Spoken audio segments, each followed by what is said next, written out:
अस्सलाम वालेकुम दोस्तों, की हाल है? ठीक ठाक हो? तो वैसे ठीक है, उम्मीद करता ठीक हो सो सारे दोस्त। और सुनो खैर खरी तो फिट फाट तो उन्होंने खाइए थले दा मॉल तारा शहरा कट के वेले हो गए, पट्ठे पा के वेले हो गए दोस्तों। चेक करो रौला पाई खड़े ने जाने दोस्तों, की रौला पाई ओए एवे को जना पट्ठे जेडे पा लेने तारा शहरा कल ने दस्ताने लाने ने पे हाथ धोने ने पे चाह पीनी, चाह पक गई साडी। ठीक है दोस्तों, देखो डंगर सारे खुले ने बांधते ने, पट्ठे पाते ने, मंडा पाता है, टप वेला हो गया दे हुक्म नाल दे।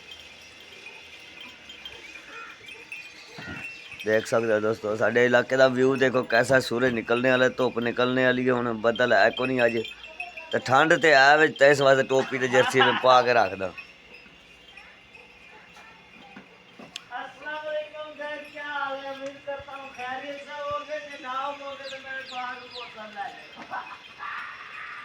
नस गई उत्ते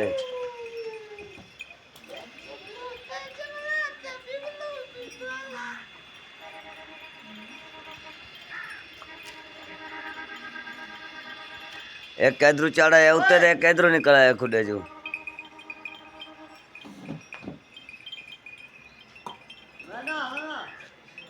ना ना मिनट मार